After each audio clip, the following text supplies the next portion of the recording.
इनिंगथौ लैसिंबा सनाजौबना हाय मणिपुरदा थोकलिबा कांगलुपमनिगी ओइबा लाल असिदा नहा क्याना इमा लेबाकिदमक थोक्तबा याददुना थोखिबनी मखोइबु अरानबा लंबिदे चटकेद्रा हाइबगी चिंगनबा लै हाइदुना फोंदोखरे महाकी वाखलदा फावरकपा वाही मते खरा अमुक हौजिक तामिनरसि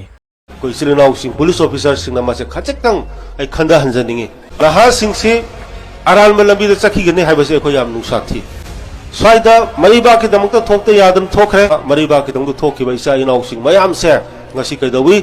अखोय मरुओइना वैली ददी मसे थीरगा हुजु फागलकपा अदि थीर मसे एफआईआर पानबा अदि मखोय बुकी हनबा पुलिस स्टेशन द कौबा सिगुम मयाम अमा हुजिक से याम तोइन उइ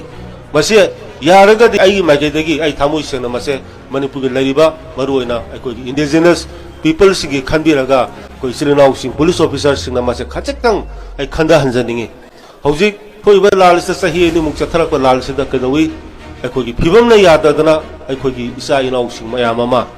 अखोगी मागी खुनगाकपा मागी लैकाई मागी अदुगुंबा अखोगी खरा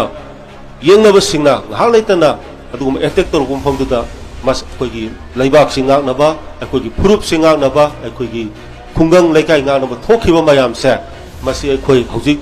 करी तौबा तागे हाय मतुंदा मखोगी सही अनि हेना लान सिगी अदुगुंबा अखोगी मैसा अदुग लान सिगी मखोइदा लान थेंगनबगी अदुगुंबा कोकत लैगिबा मेंटल कनो से अखोई तपना सिगुंबा साना खोनबदा सुबा नोमदा लौसिंग उबदा अदुगा खुनाई सिगी प्रोडक्टिव ओइबा अदुगुंबा लंबीदा अखोई नहा सिंगसे अखोई तपना चिंगसलकपा मथौ तायन खंजै होत्सु होनरी नहा सिंगसे अरानबा लंबीदा चखिगने हाइबसे अखोई याम नुसाथी स्वाइदा मरीबा के दमक थोकते यादम थोखरे तौरोइदबा पाइरोइदबा अदुगा